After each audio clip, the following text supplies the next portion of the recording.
पंचाचार्य करू प्रथम नमन दुसरे चरण मन्मथाचे दुसरे चरण मन्मथाचे दुसरे चरण मन्मथाचे पंचाचार्य करू प्रथम नमन दुसरे चरण मन्मथासे त्यांच्या प्रसादाने कथेचा विस्तारू आचार्य सद्गुरु आम्हाला गे प्रस्तुत प्राप्त प्रसंगी प्राप्त स्थळी पावन भूमी महाराज लातूर नगरी आहे. कारण ग्रामदैवत सिद्धेश्वराच्या कृपा आशीर्वादाने तुम्हाला आम्हाला लाभलेली कोणती भूमी आहे तर लातूर नगरीची भूमी आहे. रत्नापूर भूमी आहे ना. रत्नापूर भूमीमध्ये स्वतःचं घर घेऊन बांधणं म्हणजे सुद्धा पुण्याचं काम आहे महाराज.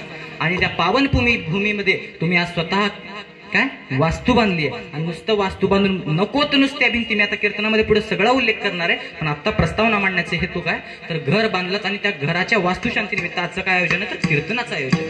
आता काही असतेच महाराज आजूबाजूचे लोक ऐकू जातात स्पीकर मध्ये येत नाहीत ते कीर्तनाला आणि ते घरात बसून विचार करतात की वास्तुशांतीनिमित्त कीर्तनच का बरं ठेवलंय. मग काय गौतमी पाटीलचा कार्यक्रम ठेवायचा आहे का. कीर्तन ठेवलंय महाराज. का ठेवलंय तर याचं कारण तुम्हाला सांगतो आणि कीर्तनाला सुरुवात करतो बरं का.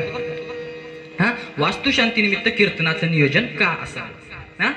तर आपण महाराज खूप दिवसापासून विचार असतोय कारण आपल्या जन्म दिलेल्या माता पिताचा आशीर्वाद असतो आपल्यासोबत तरी घर घेणं होत नाही महाराज. लातूर नगरीमध्ये खूप महागाई आहे सगळं आहे तरी महाराज आपण कष्ट करतो काबड कष्ट करून काहीतरी सगळं धन दौलत गोळा करून एक सुंदर असं घर साकारतो महाराज.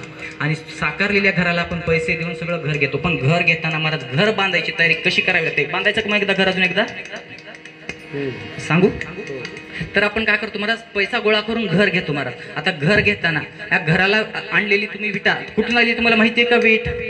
विटाला लागणारी माती कुठून आली माहिती का तुम्हाला.